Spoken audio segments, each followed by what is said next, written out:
السلام عليكم، ازيكم حبايبي؟ عاملين ايه؟ يا رب تكونوا بألف خير، والصلاة والسلام على رسول الله. اول حاجة كده نعمل لايك للفيديو ونخش نشوف الكيكة دي عملناها ازاي. مقادير سهلة وبسيطة. هنحط من كوباية ونص دقيق، تمام، بالكوباية المعيارية، وننخل الدقيق بتاعنا. واهم حاجة ننخل الدقيق عشان الكيكة تطلع هشة، مع ذرة ملح، مع معلقتين حليب بودرة. لو مش متوفر مفيش مشكلة، مع معلقة كبيرة بيكنج باودر او كيك شيف.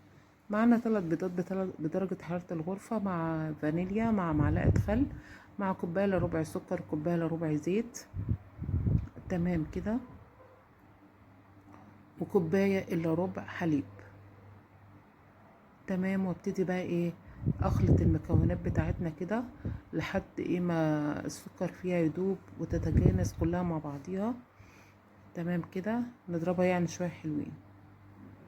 بعد ما ضربنا المكونات بتاعتنا نحط الدقيق بقى بالمكونات اللي احنا حطيناها مع بعض، وابتدي اضرب. بس في اللحظة دي بقى لما بقى انزل الدقيق ما اضربش الكيكة كتير قوي، لان ممكن تعمل زي العيش. في لحظة اضافة الدقيق ما تضربيش الكيكة كتير يعني، لحد بس المكونات تختلط مع بعض، وخلاص على كده، تمام كده. خلاص كده الكيكة بتاعتنا خلصت. في الاثناء دي بقى الفرن بتاعتنا والع ويكون ساخن، تمام. جبت بقى القالب بتاعي كده، وكنت دهناه قطعة زبدة،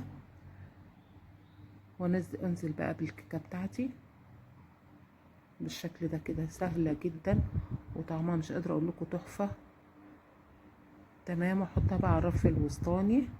هتاخد معايا 35 دقيقة وتطلع معانا بالشكل ده كده. جربوها، قولوا لي رأيكم ايه. متنسوش اللايك للفيديو والاشتراك في القناة وتفعيل الجرس. واسيبكم في رعاية الله، احلى واغلى متابعين. والسلام عليكم ورحمة الله وبركاته.